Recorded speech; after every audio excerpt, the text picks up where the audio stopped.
karena nikmatnya kebaikan-kebaikan jadi sempurna. Yang karena rahmatnya kita masih bisa bangun dari tidur kita. Kaki kita bisa berjalan menuju ke rumah Allah di saat banyak manusia yang tidak mampu menuju ke rumah Allah Azza wa Jalla. Entah berapa persen dari 230 juta muslim di Indonesia ini yang ketika subuh berangkat ke masjid.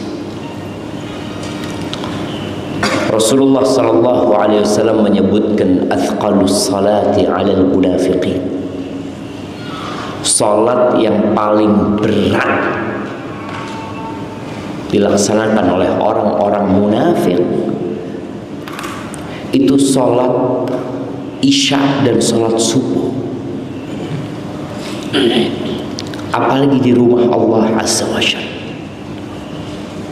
Makanya terkadang Nabi SAW selesai sholat subuh itu mengabsen sahabat. Beliau bertanya alaihi salatu wassalam, asyahidun fulan? Fulan ada? Enggak.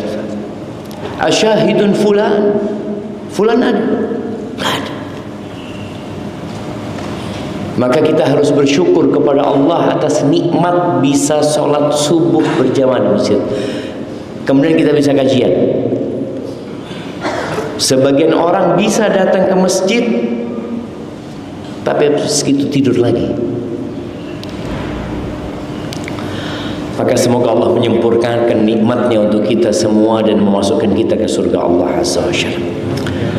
Allahumma salli wa sallim ala abdika wa rasulika Sayyidina wa maulana Muhammadin wa ala alihi wa ashabi ajma'in, amma ba'd. Jamaah rahimakumullah,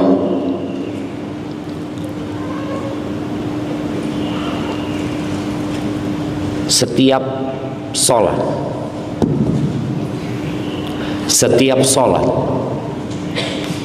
ketika kita tasyahud akhir, Rasulullah sallallahu alaihi wasallam menganjurkan kepada kita untuk berdoa, meminta perlindungan dari 4 hal. Permohonan seseorang, keinginan dan cita-cita manusia itu bergantung dengan ilmu yang dia miliki. Nabi SAW menyuruh kita berdoa dan beliau juga membaca doa tersebut. Allahumma inni a'udzubika min azabil qabri wa min azabi jahannam wa min fitnatil mahya wal mamat wa min syarri fitnatil masihid dajjal. Ya Allah, aku berlindung kepadamu dari apa? Dari azab kubur. Bagaimana orang akan berlindung dari azab kubur kalau dia nggak tahu adanya azab kubur? Dia nggak pernah dikasih tahu kalau nanti mati ada azab kubur dan ada nikmat kubur di sana. Wa min azabi jahannam, dan berlindung dari azab jahannam. Bagaimana orang-orang akan meminta perlindungan kepada Allah, atau yang sesuai dengan tema kita hari ini, selamatkan dirimu dan keluargamu dari api neraka. Dia nggak tahu dengan adanya api neraka, atau dia nggak percaya dengan adanya azab jahannam. Dan kita lihat manusia semakin kemari semakin terlena dengan banyaknya sarana-sarana hiburan yang membuat mereka berpikir untuk hidup kekal di dunia ini. ada azab jahannam. Yang ketiga, wa min fitnatil mahya wal mamat, dari fitnah kehidupan dan kematian. Ada cobaan-cobaan yang harus kita hadapi. Kemudian dari fitnahnya ad-dajjal. Kita nggak tahu kalau dajjal itu ada, kecuali dengan wahyu yang disampaikan Rasul sallallahu alaihi wasallam bahwa akan ada fitnah yang sangat dahsyat yang akan dilewati manusia yang hidup pada hari itu. Itu fitnahnya dajjal. Jamaah rahimakumullah. Orang tua sibuk menyelamatkan anaknya dari kelaparan, dari kebodohan. Dan kita tahu ada gerakan di negeri kita yang hendak dilakukan atau sudah dilakukan oleh pemerintah kita, menyelamatkan anak-anak itu dari kekurangan gizi, dari kekurangan, apa istilahnya kekurangan gizi itu? Stunting. Yang mungkin presiden terpilih ke depan ini akan punya program kasih makan siang gratis. Itu bentuk kepedulian terhadap tubuh supaya tidak sakit, tidak cacat, dan tidak menderita. Padahal tubuh ini hanya akan dipakai berapa lama? Berapa lama dipakai sama tubuh? Ya, kata Nabi sallallahu alaihi wasallam, a'maru ummati baina 60 wa 70. Umur umatku itu antara 60 sampai 70. Jadi tubuh yang banyak dipedulikan oleh manusia ini enggak panjang umurnya, 60 sampai 70. Wa aqalluhum man yajuzu dzalika, sedikit yang lewat 70. Coba di masjid ini yang umurnya 80, berapa orang? Nah, ada yang 80? Udah habis kayaknya. Boleh jadi udah jarang sekali. Kalaupun masih hidup, kadang-kala dia sudah nggak mampu lagi untuk berjalan atau beraktivitas. Bagaimana kita fokus memikirkan yang hanya untuk 60-70 tahun, kita lupa memikirkan yang satu hari. Kata Allah Azza wa Jalla, satu hari di akhirat itu seperti 1000 tahun dari perhitungan manusia. Wa inna yawman 'inda rabbika ka alfi sanatin mimma ta'uddu. Sehari di sisi Tuhanmu itu seperti 1000 tahun dalam perhitungan kalian. Baik, di sisi tadi kita sudah melihat bagaimana kepedulian negara kita pun. Kenapa negara peduli? Karena dilihat rakyatnya memang berpikir itu, maka negara turun tangan. Dan akhir-akhir ini banyak produk yang dijual yang tujuannya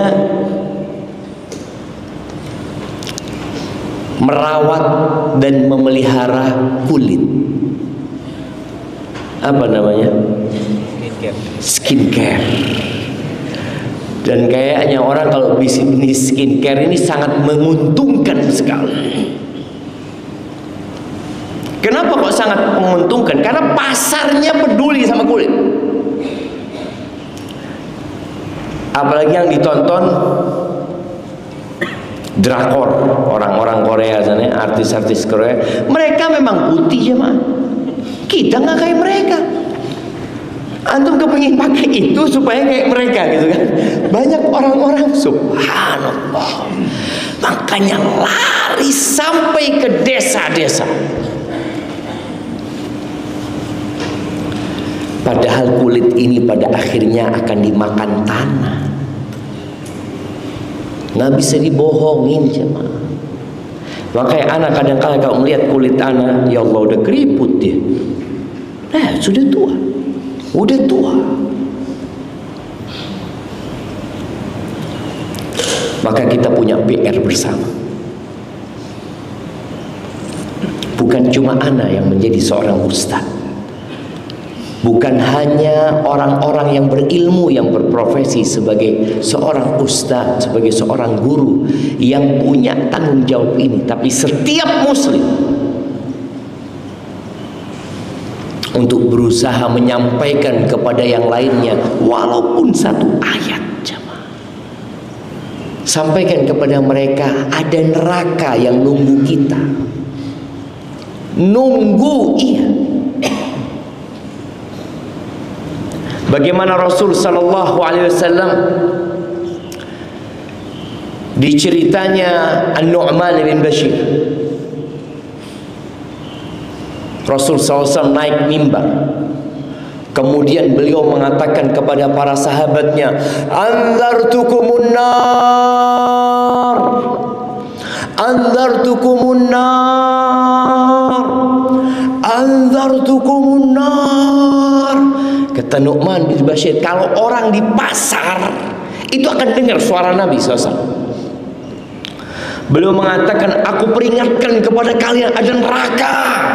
Ada neraka, hati-hati sama neraka.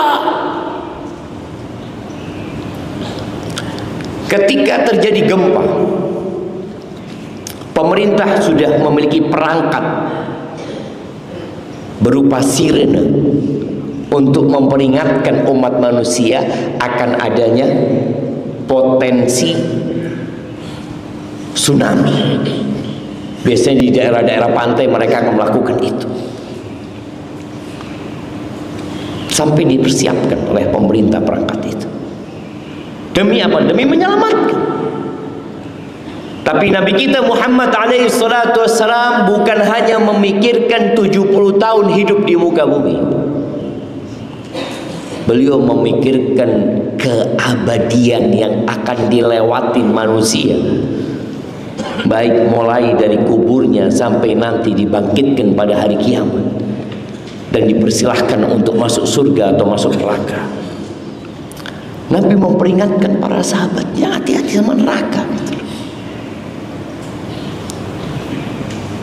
Seorang alim ulama ya, Abul Jauza, beliau mengatakan, "Lau wulitu min amrin nasi syai'an."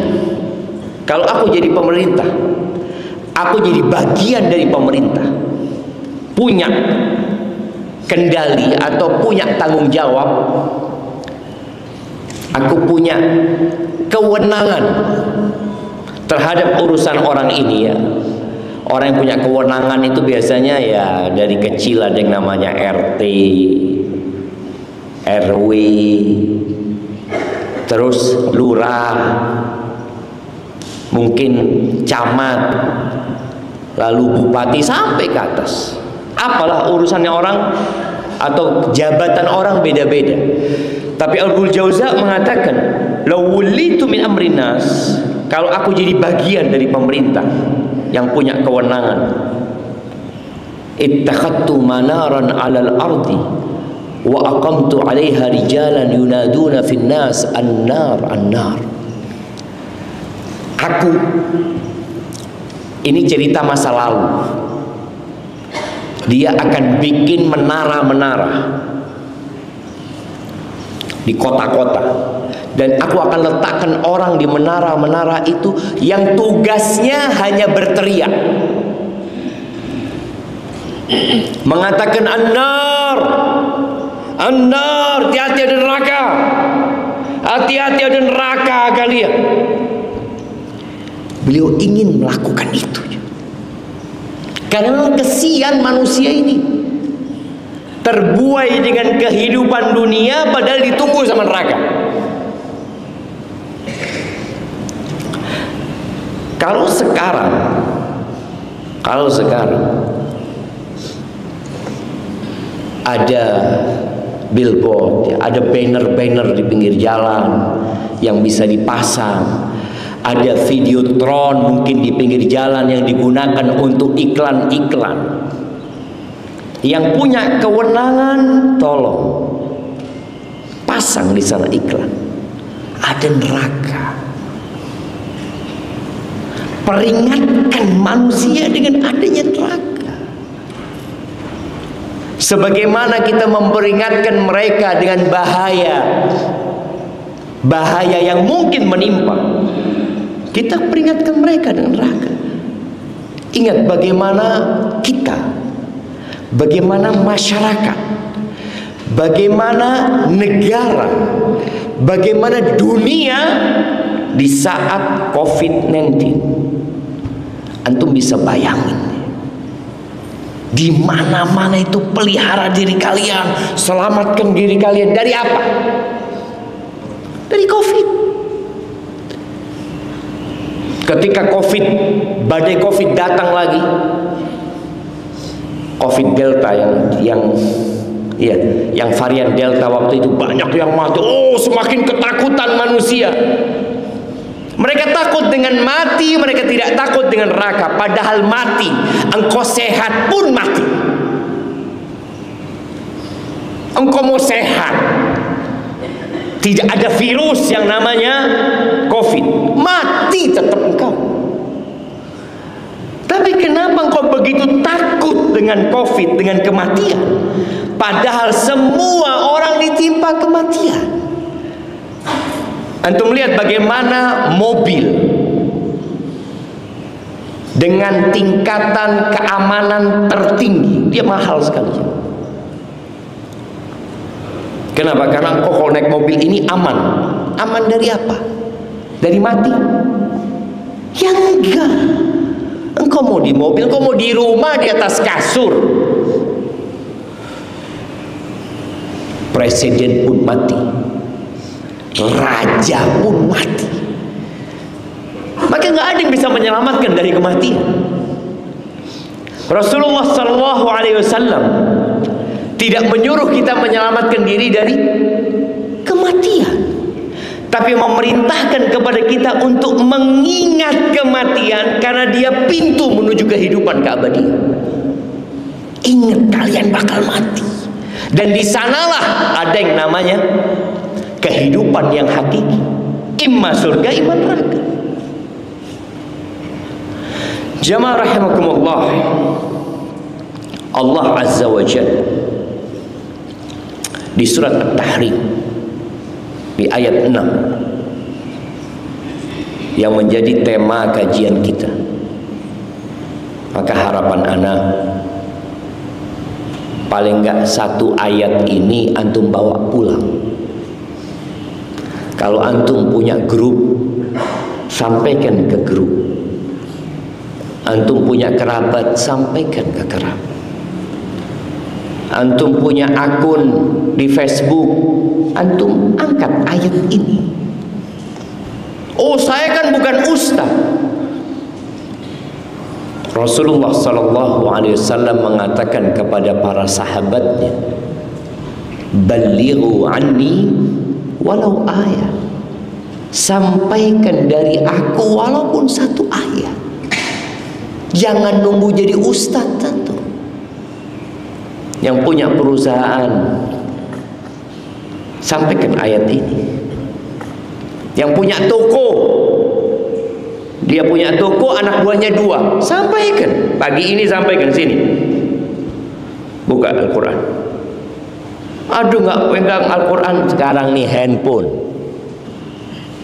antum bawa kemana-mana. Kalau sampai handphone antum nggak ada aplikasi Al-Quran dengan terjemahannya, masalah.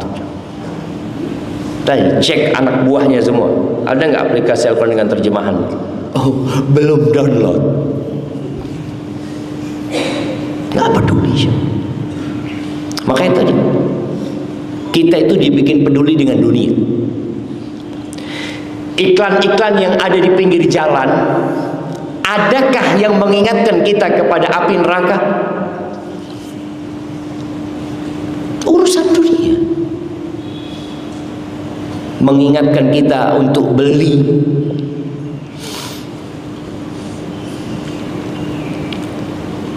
Sekarang itu di banyak aplikasi ada notifikasi.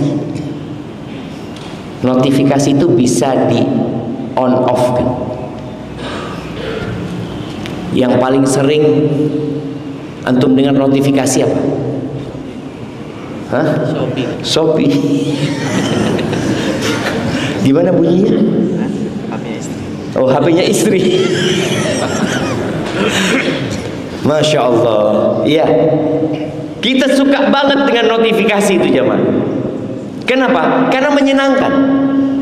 Bagaimana sekarang notifikasi itu diganti? Sampaikan hati-hati. Kau bakal mati, kau masuk neraka atau surga, kau nggak tahu. Dan kita sebenarnya tadi setiap sholat kita diingatkan. Allahumma inni a'udzubika min adzabil qabri wa min adzabi jahannam wa min fitnatil mahya wal mamat wa min syarri fitnatil masih dajjal. Tapi kembali kepada ayat ke-6 dari surat At-Tahrim. Allah Jalla Jalaluhu mengatakan, ya ayyuhalladzina amanu, wahai orang-orang yang beriman. Jadi kalau kita lihat panggilan Allah di dalam Al-Quran, itu ada panggilan yang khusus buat Nabi. Kalau antum baca surat At-Tahrim ini, insya Allah kalau anda nggak salah ada 6 panggilan. Panggilan pertama itu buat Nabi. Ya ayyuhan Nabi, Nabi yang dipanggil. Kemudian panggilan yang kedua yang kita baca, ya ayyuhalladzina aman. Kemudian setelah ayat ini di ayat 7 ada panggilan buat orang-orang kafir, ya ayyuhalladzina kafaru, wahai orang-orang kafir. Allah panggil juga mereka. Jadi ada panggilan buat Nabi, panggilan buat orang-orang beriman, ada panggilan untuk orang-orang beriman, orang-orang kafir, dan ada panggilan untuk umat manusia. Di ayat-ayat lainnya Allah panggil biasanya ya ayyuhan nas, wahai umat manusia.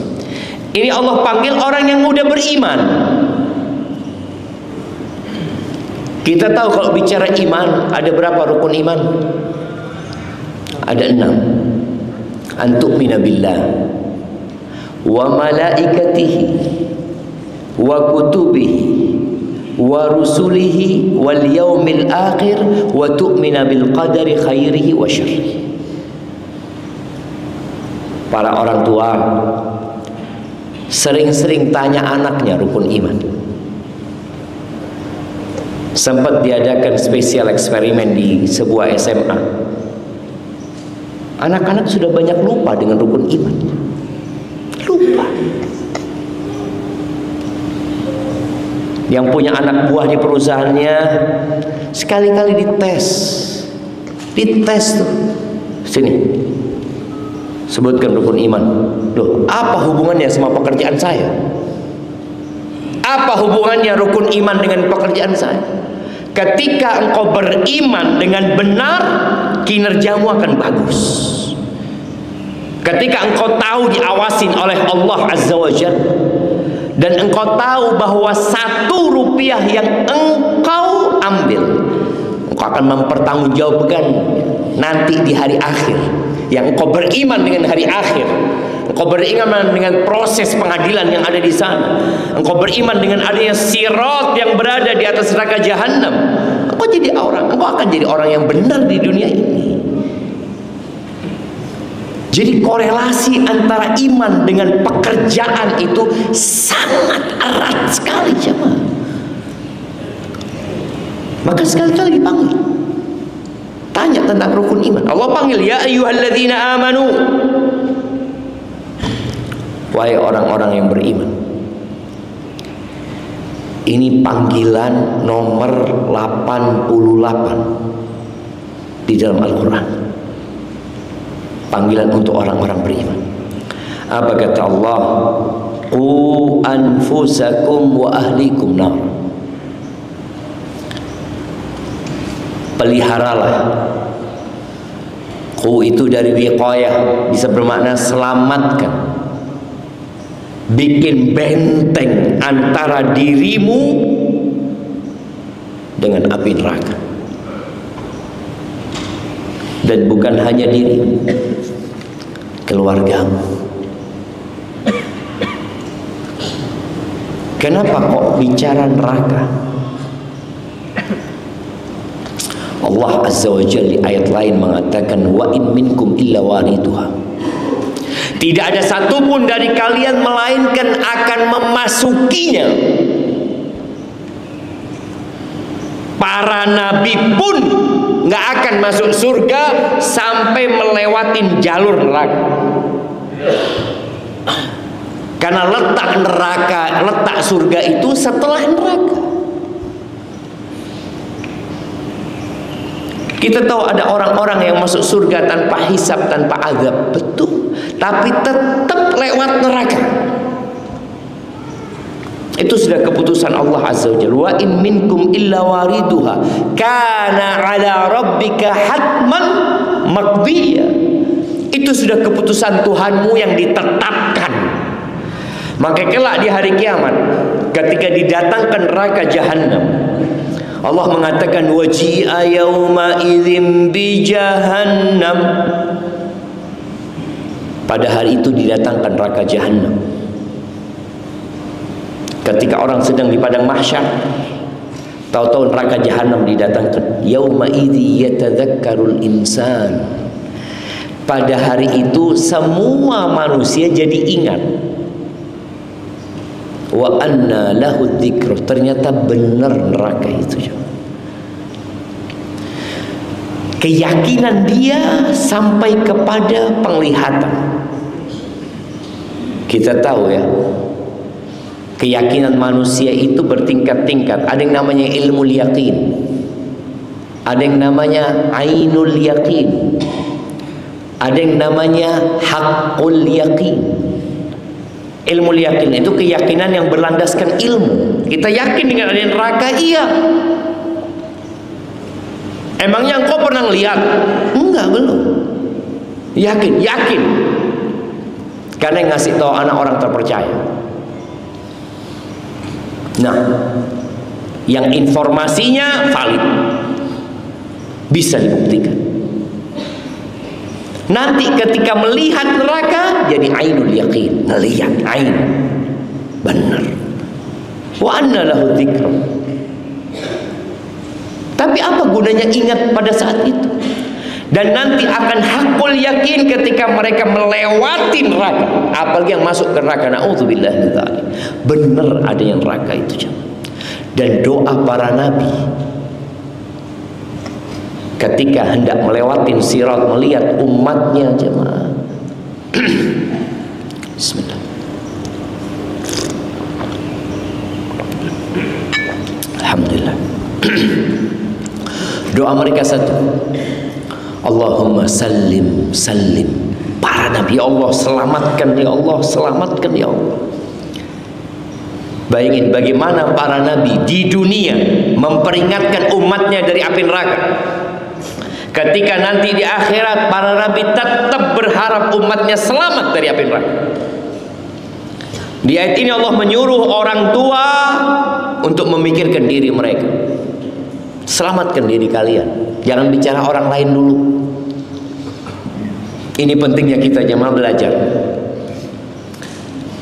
Ada orang tua yang ingin menyelamatkan anak, tapi lupa menyelamatkan diri. Menyelamatkan diri dari api neraka, ya tentunya dengan beriman. Karena syarat utama masuk surga adalah iman, sebelum berbuat baik kepada orang lain. Jadi berbuat baiklah kepada dirimu sendiri. Orang yang berbuat dosa itu disebut menggolimin diri sendiri. baru selamatkan keluarga. Dan subhanallah, kalau kita naik pesawat selalu ada pengarahan keselamatan, dan itu sudah menjadi SOP yang wajib. Antum mau 100 kali naik pesawat, maka pramugari atau pramugara akan tetap menjelaskan SOP keselamatan. Bicara, ya tolong pasang sabuk pengaman, tegakkan sandaran kursi, buka jendela, apa. Kemudian dijelaskan bahwasanya ada 2 pintu darurat, di kanan dan di kiri. Apabila terjadi kondisi darurat akan ada lampu yang mengantarkan kepada pintu darurat tersebut. Kemudian bicara kalau kondisi darurat juga akan turun oksigen. Dijelasin dengan detail berulang kali, nanti dijelasin lagi sampai bosan orang itu. Tapi kenapa itu dilakukan? Karena potensi pesawat ini bermasalah ada. Walaupun mungkin berapa persen, tapi ada. Sedangkan lewat neraka ini pasti. Kalau jumlah manusianya 5 miliar manusia yang beriman akan melewati sirat, yang kafir akan nyemplung ke neraka, akan berjatuhan ke neraka, pasti. Tapi ternyata kita tidak begitu fokus atau semangat untuk menjelaskan tentang neraka. Selamatkan, kata Allah, diri kalian dan keluarga kalian dari neraka. Kemudian di penjelasan itu, apabila bukan tabung oksigen ya, apa namanya, masker oksigen jatuh, siapa yang pakai duluan? Orang tuanya duluan, bapaknya duluan, ibunya duluan, sebelum memasangkannya kepada orang lain. Maka di ayat yang Allah sebutkan, selamatkan dirimu. Ada orang tua yang suka anaknya di pesantren, alhamdulillah anak-anak di pesantren, alhamdulillah Ustaz. Walaupun anak nggak sholat Ustaz, alhamdulillah Ustaz, anak-anak masuk pesantren. Loh, gimana sih? Sebelum engkau menyelamatkan anakmu, selamatkan dirimu dulu. Karena kalau engkau nggak selamat, kira-kira engkau bisa menyelamatkan anakmu? Mungkin anakmu selamat, tapi bukan karena engkau. Lalu Allah katakan, waquduhan nas wal hijarah, ya. Neraka itu bahan bakarnya adalah manusia. Bayangin, manusia jadi bahan bakar dan batu. Disebutkan oleh para ulama, batu yang akan jadi bahan bakar neraka itu ya kayak sekarang yang kita lihat. Ada batu bara yang memang batu itu membara. Alaiha malaikatun ghiladun syidad. Yang menjaga neraka itu adalah malaikat-malaikat yang kasar dan keras. La ya'suna Allah ma amarahum wa yaf'aluna ma yu'marun. Mereka tidak pernah durhaka dengan apa yang diperintahkan oleh Allah kepada mereka, dan mereka senantiasa melaksanakan tugas yang diperintahkan. Berbeda dengan penjara-penjara di dunia. Kalau di dunia orang tua anaknya masuk tahanan, masuk penjara, mungkin bisa mengeluarkan anaknya? Bisa nggak? Bisa Ustaz. Yang penting ada fulus Ustaz. Nah betul. Berapa banyak hakim yang akhirnya masuk penjara? Berapa banyak polisi yang akhirnya masuk penjara? Berapa banyak sipir yang jaga penjara kemudian di penjara. Karena memang di dunia kita masih bisa sogok sana, sogok sini. Bahkan sampai hari ini masih ada orang-orang yang seharusnya dipenjara, tapi tidak dipenjara di negeri kita. Hilang, tidak tahu kemana. Negara kita tidak menemukan orang itu. Mungkin itu di dunia, mungkin. Kita ingat beberapa tahun yang lalu kasus Gayus Tambunan yang sempat membuat heboh. Dia di penjara tapi bisa jalan-jalan kemana-mana. Kenapa? Fulus, punya fulus. Tapi kelak di neraka nggak ada gunanya fulus. Makanya penghuni neraka teriak-teriak meminta tolong kepada malaikat, ya Malik, wanadau ya Malik, wahai Malik, wahai penjaga neraka, liyaqdi alaina rabbuk, mintakan kepada Tuhanmu agar kami dimatikan. Kita tahu manusia ketika berada di puncak rasa sakit, jemaah, dia berharap mati. Udah, dia nggak ada harapan hidup terus tersiksa. Maka mereka meminta kepada malaikat Malik agar memohon kepada Allah mereka dimatikan. Itu malaikat Malik diam, jemaah. Terus teriak-teriak, ya Malik, ya Malikul yaqdi alaina rabbuk. Disebutkan di beberapa tafsir bahwasanya Malik ini diam selama 1000 tahun. Gak digubris orang-orang itu teriak. Setelah 1000 tahun, Malik mengatakan kepada mereka, innakum makithun, kalian tetap di sini selama-lamanya. Apakah ini tidak perlu kita pikirkan, jemaah? Untuk menyelamatkan diri kita sebelum menyelamatkan anak kita, diri kita dulu. Dengan cara apa? Iya, dengan cara tahu bagaimana cara menyelamatkan diri dari api neraka. Ketika COVID-19, kita diajari bagaimana cara menyelamatkan diri dari COVID-19. Yang pertama apa? Pakai masker. Kasih tahu, ada ilmunya. Masker. Setelah itu jaga jarak. Sampai sholat pun kita jaga jarak. Takut sama neraka? Bukan. Takut sama COVID. Jaga jarak.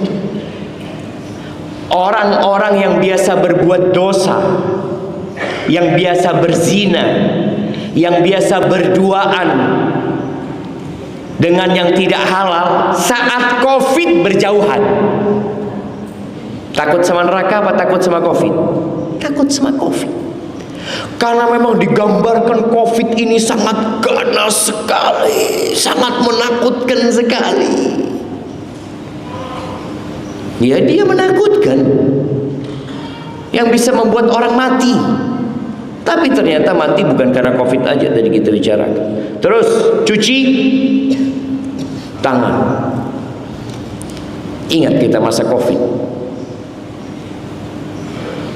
mau naik lift itu nggak boleh disentuh, cuma ada yang pakai kaki nyentuhnya, diangkat kakinya cuma. Buka pintu rumah atau pintu kantor nggak berani pakai ini, cuma ada yang pakai. Diajarin dengan detail supaya jangan sampai kena COVID engkau. Pasar tutup sebentar. Orang kalau belanja itu sampai rumah dia semprot jemaah. Anda ingat kawan nih, cerita kawan di Jakarta. Ini orang sejak COVID nggak pernah keluar rumah. Belanja, memang kan suruh di rumah kan. Pemerintah pun menyuruh kita untuk di rumah, kerja dari rumah. Itu kalau makanan datang, tahu di halaman dia semprot jemaah, baru masuk rumah. Subhanallah, dia berlima satu keluarga, semuanya kena COVID. Padahal sudah hati-hati dia jemaah. kekhawatiran itu sudah Allah takdirkan. Maka orang tua perlu belajar. Belajar apa? Belajar agama. Yang akan ditanyakan di kuburan itu 3. Udah siap? Man rabbuk, ma dinuk, man nabiyyu. Siapa Tuhanmu yang engkau sembah? Apa agamamu sebenarnya? Dan siapa nabimu? Pelajari 3 hal. Punya ilmunya, sehingga nanti bisa diturunkan ke anak. Yang 3 pertanyaan ini tidak ditanyakan ketika antum ngelamar kerja. Nggak ditanyakan. Baik. Kemudian ketika nanti di padang mahsyar, sebelum melewatin sirat, antum akan ditanya 4 atau 5 pertanyaan. Kata Nabi SAW, la tazulu qadama abdin yawmal qiyamah hatta yus'ala an arba'a. Tidak akan bergeser telapak kaki manusia pada hari kiamat sampai dia ditanya tentang 4 hal. Yang pertama, tentang umurnya dipakai buat apa. Yang kedua, masa mudanya. Ini yang muda-muda. Kalau yang tua dekat sama masjid wajar. Wajar, orang sudah tua. Dia udah mikir, ya Allah kayaknya aku sudah mau mati. Padahal masa mudanya nggak benar dia. Hati-hati, kau akan ditanya tentang masa umurmu secara umum. Akan ditanya masa mudamu ketika engkau sedang segar bugar. Dipakai buat apa itu masa muda? Yang ketiga, an ilmihi madza amila bih, tentang ilmunya dipakai buat apa. Jadi ilmu ini bukan buat gaya-gayaan, tapi buat diamalin. Maka tadi yang bicara orang tua, tolong belajar ilmu lalu amalkan. Ada orang tua yang dia tahu dengan bahayanya rokok, dia pegang rokok. Lalu dia ngomong sama anaknya, nak, jangan ngerokok, nak, bahaya ngerokoknya. Anak-anaknya dengar apa? Kira-kira anaknya dengar apa ketika ngelihat bapaknya pegang rokok lalu mengatakan itu?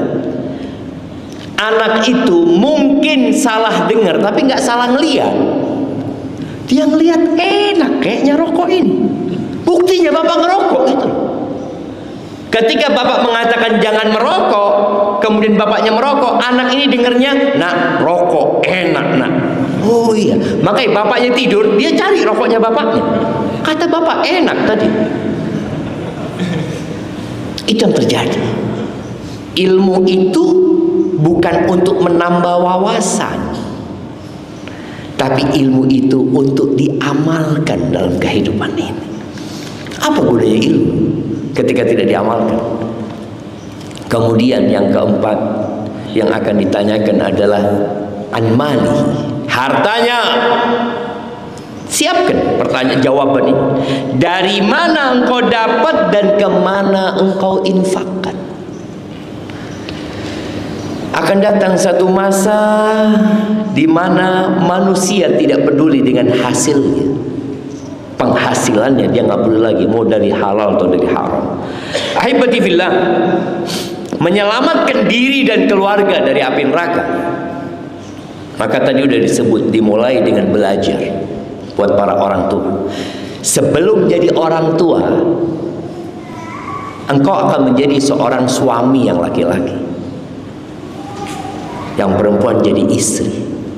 Maka tolong jangan salah pilih pasangan hidup.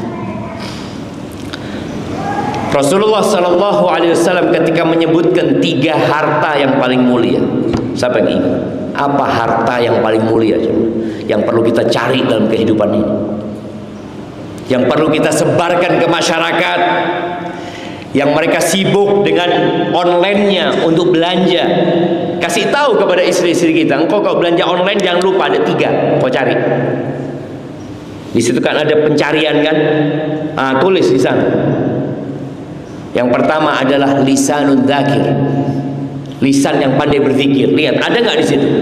Cari lisan yang pandai berzikir. Itu harta paling mulia yang seharusnya kita beli, kita borong, kita taruh di rumah kita. Yang kedua, wa qalbun syakir, hati yang pandai bersyukur. Wallahi jamaah, di masa sekarang ini orang semakin sulit bersyukur, kecuali yang Allah rahmati orang-orang itu, karena dipertontonkan kepada kita kemewahan, kekayaan. Orang ini punya ini, punya ini, punya ini, dan kita bisa nonton sekarang. Kita bisa membandingkan hidup kita sama hidup orang lain. Setiap makan selalu bikin status. Emak-emak juga habis masak, kalau di meja makan, tunggu dulu, jangan makan dulu. Oh, dia makan. Ini dibuat buat dimakan, buat ditonton? Enggak. Dia ingin kasih tahu orang-orang. Apa gunanya? Ketika ada nasihat yang ingin disampaikan, silahkan. Tapi kalau sekedar pamer jemaah, apa gunanya? Itu yang membuat orang akhirnya sulit bersyukur. Itu harta yang paling mulia. Yang ketiga, wa zaujatun mu'minatun tu'inuhu ala imani, pasangan hidup yang beriman, khususnya istri ya, yang membantu suaminya dalam urusan keimanan. Tu'inuhu ala amril akhirah, yang menolong suaminya dalam urusan akhirat. Maka tadi, ketika engkau hendak menyelamatkan dirimu dan keluargamu dari api neraka, jangan salah pilih pasangan hidup.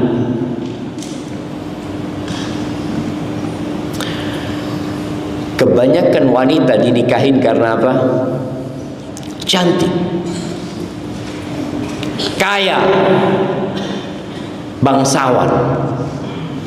Yang keempat karena agamanya. Tapi urusan agama ini sering dikesampingkan. Pernah ada seorang pemuda jemaah, dia mau melamar seorang perempuan. Datang dia sudah untuk nazar, untuk melihat kepada perempuan ini. Ketika dia masuk ke rumahnya perempuan ini, ada orang tuanya, disambut sama mereka. Ketika melihat, langsung dalam hati kecilnya, enggak, aku enggak cocok sama perempuan ini. Kenapa kok enggak cocok? Karena matanya enggak cocok. Kan orang lihat, enggak, aku enggak cocok. Sudah, enggak apa-apa, enggak cocok. Akhirnya dia duduk untuk menghormatin keluarganya, padahal sudah hati kecil, enggak, udah enggak mau. Lagi ngobrol, perempuan ini ngomong sama bapaknya, ayah, boleh aku ngobrol sama laki-laki ini?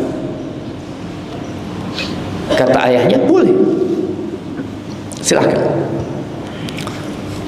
Perempuan ini tanya, aku mau tanya, hari ini engkau sholat subuh di masjid enggak? Bayangin aja pertanyaannya aja. Laki-laki ini berpikir mungkin mau ditanya kerjanya di mana, gajinya berapa, nanti kalau nikah kita mau bulan madu kemana. Enggak. Ditanya satu, engkau subuh ini sholat di masjid enggak? Langsung kayak ditampar laki-laki ini. Dia jual tampang ya. Tahu-tahu ditanya tentang sholat subuh. Kata laki-laki ini, dia udah gak tertarik kan sama perempuan ini. Cuma ketika perempuan ini mulai tanya urusan itu, ada kecenderungan sama perempuan ini. Enggak, aku sholat di rumah. Oh, engkau sholat di rumah? Tepat waktu? Tanya mah. Enggak, telat. Engkau biasa kayak gitu? Iya, tapi aku sholat gitu, aku sholat. Cuma di rumah gitu, dan subuh itu telat gitu kata dia.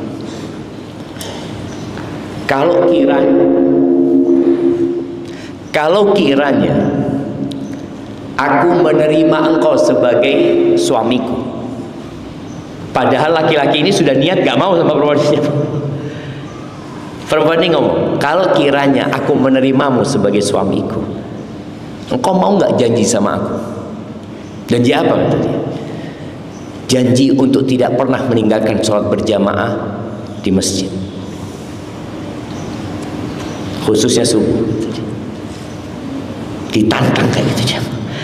Kata laki-laki ini kayaknya cocok jadi ibu anak-anakku, kata dia.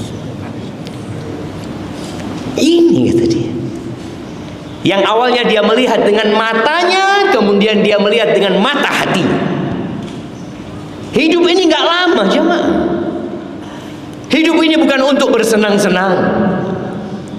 Dan orang tua itu bertanggung jawab terhadap anak-anaknya, dan suami itu bertanggung jawab sama istrinya. Kalau istrinya nggak benar, dia capek. Suami itu bakal capek kalau dia harus memperbaiki istrinya, sedangkan dia jarang di rumah karena dia banyak kerja di luar. Kalau istrinya belum benar, kemudian punya anak-anak, capek lagi suami ini selalu ngasih nasihat istrinya, anak-anak sholatnya benerin. Karena bapak berangkat kerja pulang sore, nggak tahu gimana anaknya sholat duhurnya, gimana anaknya sholat asarnya. Akhirnya laki-laki ini mengatakan, iya, aku berjanji, bapakmu jadi saksi, Allah dan malaikat-malaikat yang menyaksikan juga, bahwa aku tidak akan meninggalkan sholat subuh berjamaah di masjid. Pulang, keluarganya yang datang juga nggak cocok sama perempuan ini, karena secara fisik nggak, ya banyak yang lebih cantik gitu. Dia istikharah, dia ngomong sama keluarganya, aku mau sama perempuan itu. Kata kakak beradik yang perempuan, apa mau bang? Kata dia, bang, banyak perempuan-perempuan cantik yang mau sama engkau, kenapa kau pilih dia? Kata dia, enggak, aku mau sama dia. Maka jamaah jangan salah pilih kalau ingin selamat dari api neraka. Begitu pula para wanita jangan salah pilih suami ya. Kebanyakan wanita milih suami yang kayak apa? Nah, yang ganteng, kaya, bakhil. Perempuan ini sukanya sama fulus ya. Makanya walaupun laki-laki itu nggak ganteng, tapi fulus, diterima nggak? Terima. Tapi kalau laki-laki itu ganteng, masya Allah, bakhil, nggak diterima. Kemudian pilihlah wanita juga, pasangan hidup yang maharnya nggak banyak. Karena termasuk tanda berkahnya wanita, kata Nabi SAW itu, yusru mu'aniyah, mudah. Di sini berapa jemaah?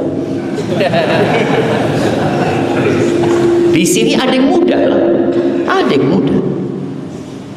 Maka ketika antum mendapat pilihan, ini susah, ya Allah ribet, minta ini, minta itu, tinggalin. Cari yang tidak ribet. Antum jangan nyalahkan mertua. Ya Allah Ustaz, mertua anak matri Ustaz. Oh, mertua antum matri. Kenapa antum mau sama anaknya? Ya itu Ustaz, cantik Ustaz. Masalahnya antum berarti. Masalahnya diri antum. Ketika antum melihat orang tua, mertua ini menuntut macam-macam dan engkau tidak mampu, tinggalkan. Cari yang lainnya. Yang orang tua siap menerima engkau apa adanya. Di Makassar berapa pasarannya?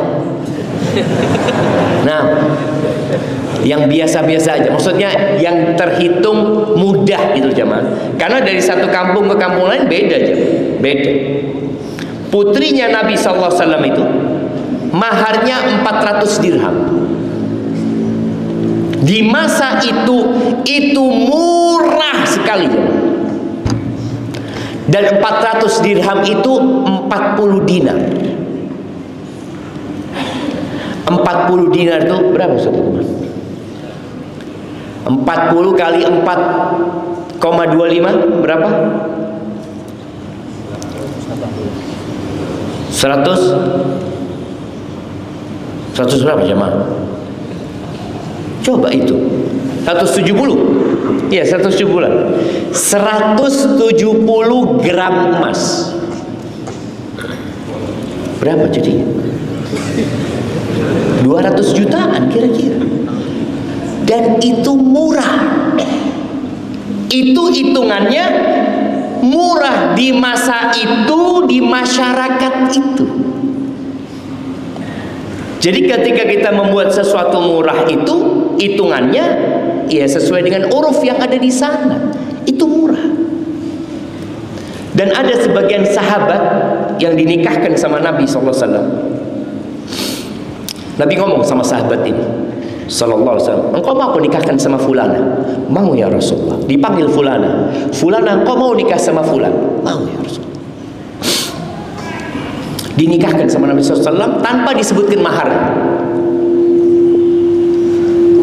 Ketika laki-laki ini mau meninggal dunia, dia ngomong, aku ini dinikahkan sama Rasul SAW, sama fulana, dan fulana menerima aku tanpa ada mahar yang disebutkan. Aku persaksikan kalian bahwa tanah bagianku di Khaybar itu mahar buat dia, buat istrinya jemaah. Dijual tanah itu jemaah, dapat 100.000 dirham. Bayangin antum jemaah. Jadi berapa mahar di sini? Nah, yang di sini berapa? Oh iya, semuanya maksudnya. Panai itu masuk mahar kan? Iya. Berapa? Kalau S1 100. Betul. Lah anak nggak tahu betul jemaah. Kalau SMA 50. Kalau SMA 50. Oke. Kalau dokter berapa? Nah. Berapa? Apa dihitung sama orang tua? Biaya kedokteran semuanya ini, ini biaya sejak lahir sampai. Tapi tadi jemaah, murah ini hitungannya tergantung huruf ya. Jadi boleh jadi yang menurut antum mahal, ternyata enggak. Menurut anak mungkin anak karena tinggal di Jawa, ketika dengar 100, mahal itu loh. Kita di sana, anak nikah waktu itu berapa? Ya, $500. Berapa jemaah? 7,5 juta. Alhamdulillah jemaah. Di situ kita melihat, kalau cari perempuan tolong yang biayanya nggak mahal. Baik, kemudian ketika acara pernikahan, tolong yang sesuai dengan syariat. Karena banyak di antara kita yang melakukan pernikahan tapi sudah melakukan perzinaan. Itu di masyarakat.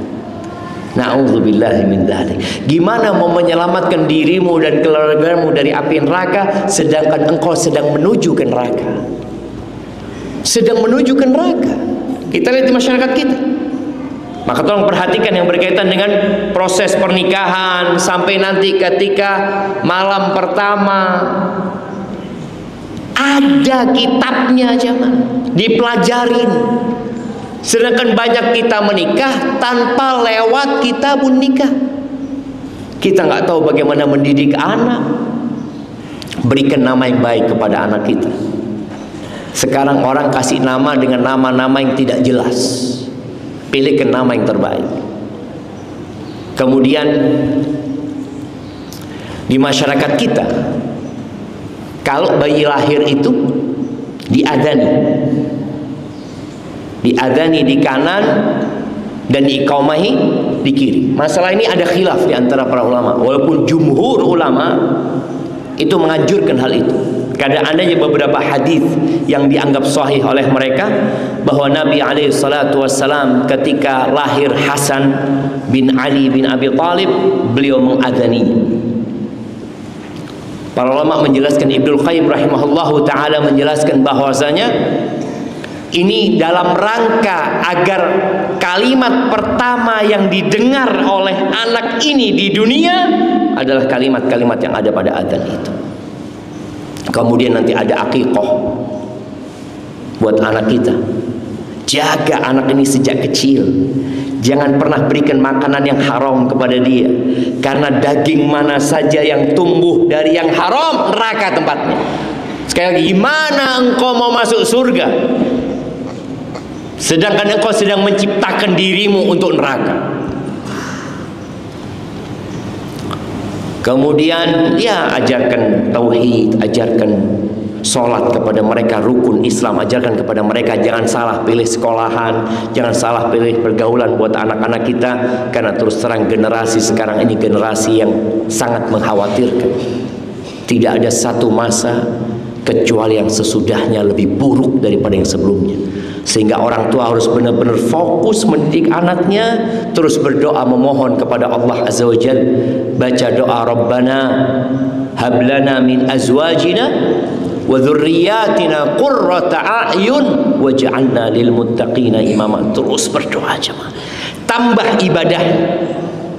Jadi sebelum antum punya anak, antum umpamanya sholatnya cuma 5 waktu. Setelah punya anak, tambah sholatnya. Berapa waktu? Ya tetap 5 waktu jamaah sholatnya jamaah. Cuma ditambah sholat qobliyah, sholat ba'diyah, ditambah sholat duha. Barakallahu fiik.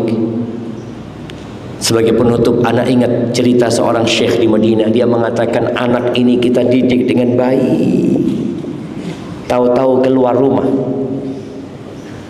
ketemu sama kawan-kawan buruknya, semua pendidikan rumah kita hilang. Adanya handphone sekarang, orang bisa berinteraksi dengan orang luar, dia di rumah. Bertakwalah kepada Allah, selamatkan diri kalian dan keluarga kalian dari api neraka. Itu mungkin yang dapat Anda sampaikan. Anda nggak bisa berlama-lama karena antum juga mau kerja. Anda juga akan melanjutkan aktivitas. Jazakumullahu khairan. Aqulu qawli hadza wa astaghfirullah li wa lakum wa li sa'iril mu'minin wal mu'minat fastaghfiruh innahu huwal ghafurur rahim. Wassalamualaikum warahmatullahi wabarakatuh.